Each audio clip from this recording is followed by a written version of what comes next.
Welcome to Timber&Terra. I'm Glenn, and today is the day I'm going to harvest some pasture spruce. Pasture spruce is not a species, but it really refers to how the tree grew during its lifetime. And that one right there is probably one of the better examples I have on my property. Pasture spruce is obviously spruce. I think normally it's white spruce as opposed to red spruce. This one is a white spruce. I think part of the reason is white spruce is a little less shade tolerant than red spruce, so it really thrives in the open environment, grows lots of branches, large branches, and it retains them. So pasture spruce, in fact there's another one right there. Pasture spruce refers to a tree that grows sort of in the open and oftentimes in a pasture, and this is a good example because this was a pasture. My understanding was this property was a dairy farm up until around 1970 or so. I know most of the younger trees, these firs and some of the younger spruce are 60 to 80 years old, so that sort of makes sense.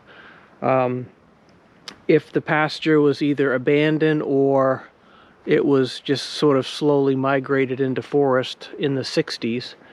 But before that time, and when I cut this tree down, I'm going to count the rings to find out how old it is.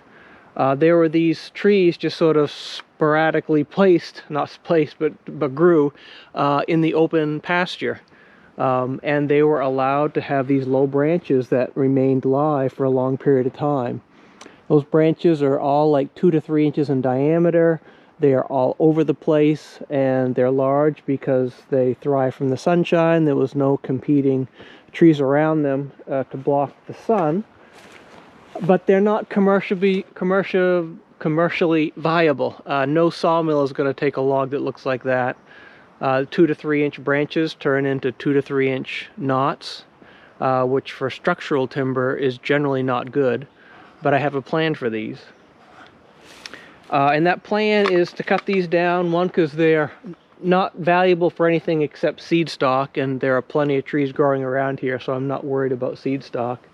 They block a lot of light from other trees that I'd rather have grow, such as this nice young cedar trying to grow through the branches of this spruce. But my use for the lumber is I'm going to have, for the cabin I'm building in the field, I'm going to have exposed floor joists, and those I've decided for aesthetic sort of proportions and for strength they're going to be a full 3 by 7 inches. And I'm going to use this wood for that, and obviously I'm going to have to pick and choose any that are not structurally sound and toss those aside and either burn them or have some other use for them. But this is a monster tree, and it's going to be a challenge to get down. One is a tall tree, and the other is the branches are large and in charge, and when it falls it'll probably take out a lot of surrounding trees.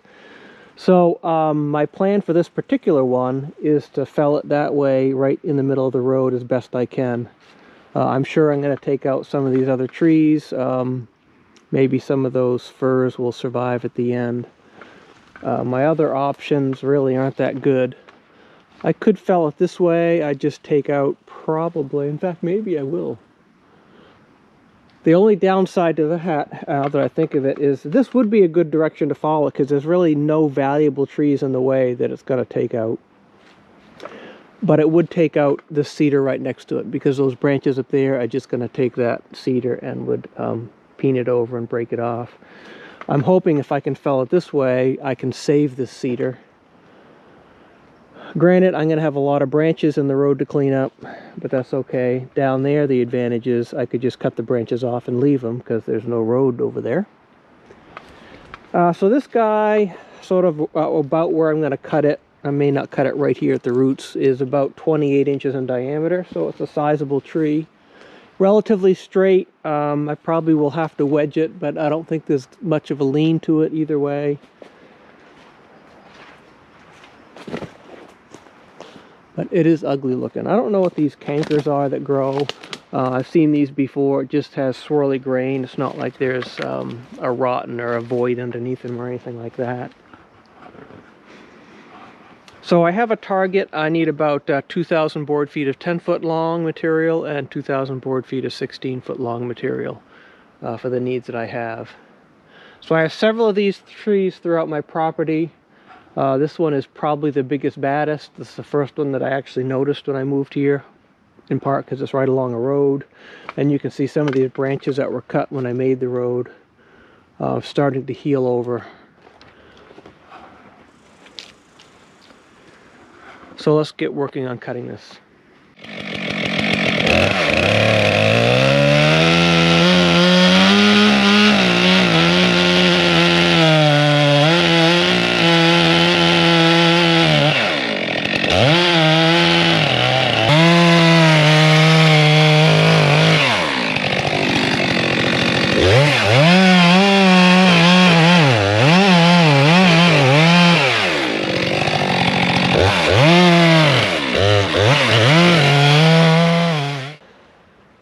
So I have cut down one other of these trees and it was rotten. This one looks very punky. If that's the case, so be it. Just be a lot of junk wood that'll sit here and rot. Maybe towards the top there might be more sound wood. But after a little bit of cleanup, I have a decent notch. We'll cut the back side and hopefully it goes where we want it to.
Very punky material.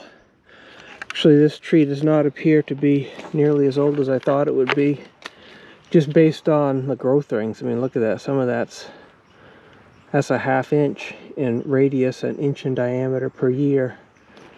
Obviously, it's slowed down over the years, but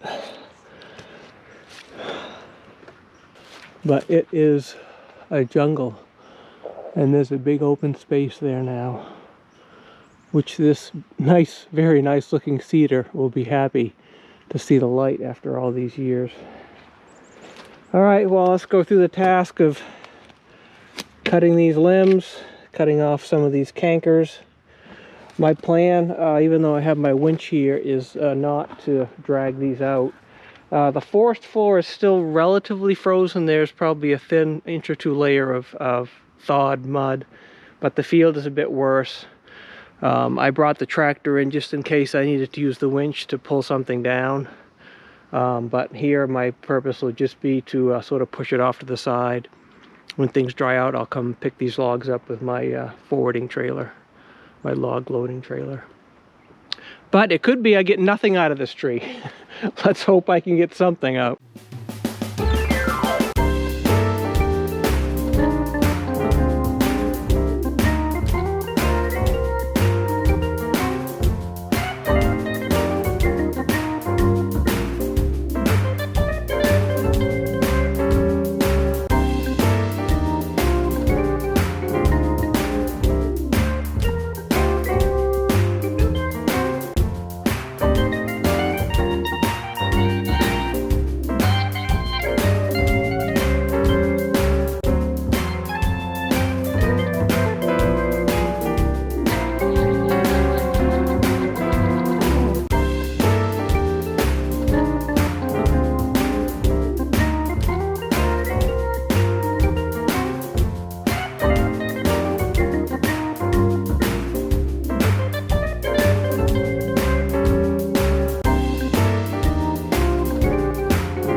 actually surprised how little damage that did coming down.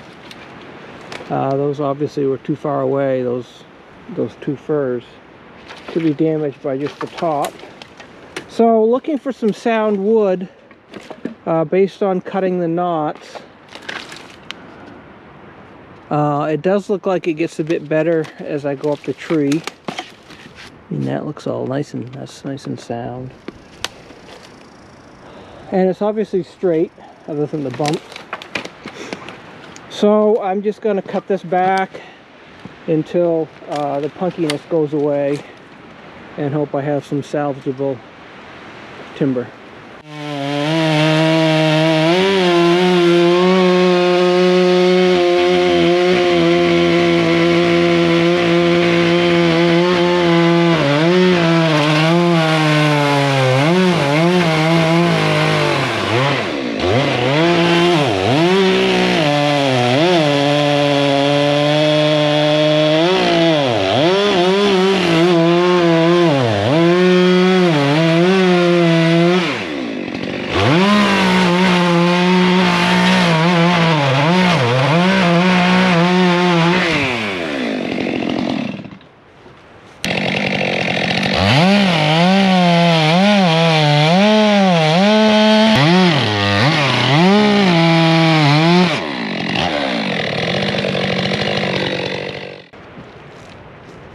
Want help? Yes or no? Want your PV? There we go.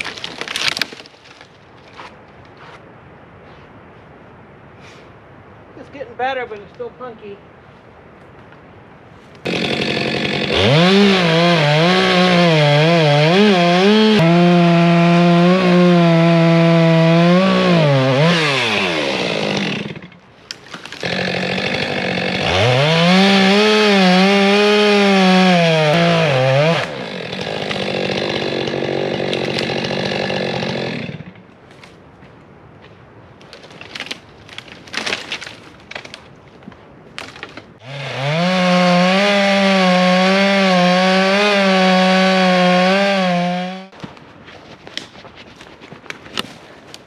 So that punky wood never cleaned up. You can even see some spalted. But there's some areas that got better, but as far as the entire diameter, it never cleaned up. I mean, like half of this is decent. That's sound wood, but that's punky. So I've cut it all up into pieces, and my plan now, I've took down some small fir trees here to give me an area to push these pieces off the road, and it'll just become organic matter.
All right, so that one was a complete bust, but I have more faith in this one.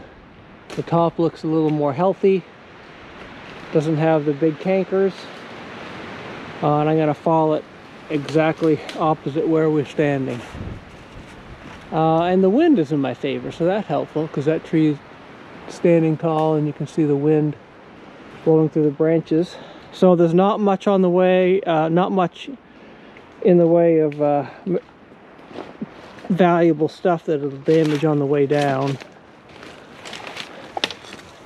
You can see I've also, over the years, have pruned this, not because I was trying to improve the value of the lumber, but just so I can walk around, because these branches sticking way out doesn't lend itself well for walking in the woods.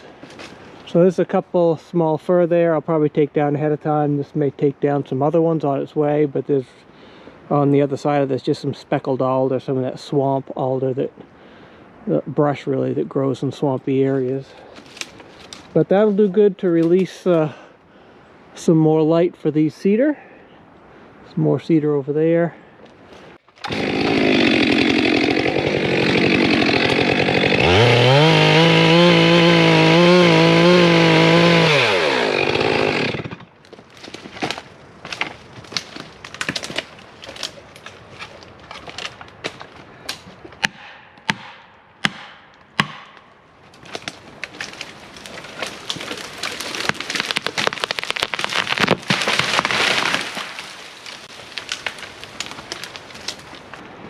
Well, this one looks a lot better as far as sound wood, nice and white. I don't see any punkiness at all. I didn't do the best job of cutting the hinge. I actually cut the hinge off here. Thankfully there was enough over here to direct it the right way, and I sort of went down. So here's about an inch above the hinge cut, which is what you want to have happen. This ended up even or below it, which is not good. I did count the rings on the other one. I was surprised it was only about 75 years old. So a little bit older than the others, but it got such a head start and was able to grow those branches and crowd everything out because it was growing so fast. Like this one when it was young. Talking almost an inch in diameter per year. Like the other one, this one here slowed down to a crawl. Probably the last decade, it's only grown maybe an eighth to a quarter of an inch in diameter a year. The other one was even less. I was having a hard time counting the rings that were so close together. All right, same thing. I'll limb this one up and we'll come back to see what we have for lumber. Well, that was a lot of work to clean up a tree with so many large branches. It's a tall tree, nice and straight. So my plan is to drag it out that way. That's probably a decent little fir there. If I can keep it, I will. If I need to remove it, that's fine. But the challenge is going to be to get it up over this stump and the root. So I've hitched the cable so that it will rotate the log instead of just drag it, hoping it will roll it up over that. That's my plan. Let's see if it works.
So those turned out to be 3 nice logs.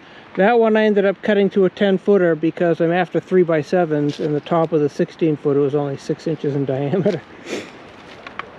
So I kind of need to at least have 7 or 8 inches on the small end to make it worthwhile for a 3x7. So I'm tallying up. You can see here what I'm looking for, about 2,000 board feet of each. And so I'll keep tally. So with the first tree, a bust, I don't know, I probably spent the better part of maybe an hour and a half taking down that tree. Glad I'm not a logger, I'd starve. Anyhow, so I made my chart. This is a 1/4 inch international log rule. So had a 16-inch log for 180 board feet and an 11-inch log for 80, and on the 10-foot that was just an 8-inch diameter. So international log rule, the application, the log rules are a bit different, but international is the average of the small end. So if you have an oblong, this one was pretty round, this one was oblong. I think it was 12 inches in one direction, 11 in the other.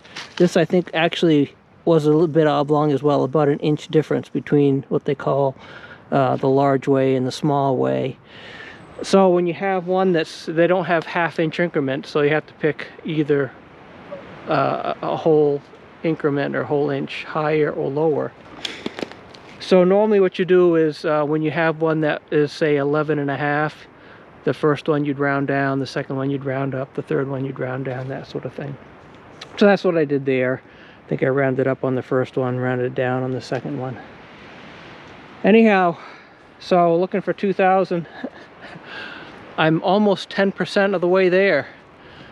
So if that holds true, then I just have 9 more trees to cut down. But that's not going to happen today. It's getting late. There were some snow squalls starting. We're actually supposed to get a bunch of snow, but heavy snow in March is not fun for those that work outdoors, because particularly now this ground is soft. It's going to be soft, wet snow.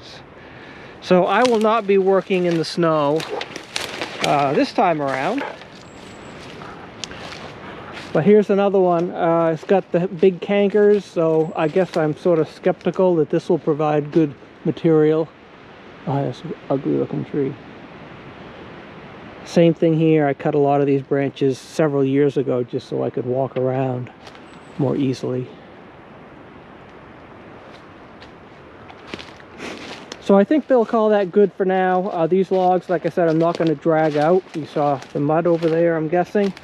So when things dry out, I'll come by with my log trailer and I'll be able to pick those up and just put them right on the trailer. So those logs should not see much mud at all. And I have to pay for any blade changes at the Sawyer that I use. So the cleaner I keep them, the less I have to pay. So I appreciate you tagging along for this fun trip. This will be part 1 of who knows how many, because I have several other trees like this to cut down. So hopefully you'll join me for those, and thanks for watching this video. I appreciate it. Thank you.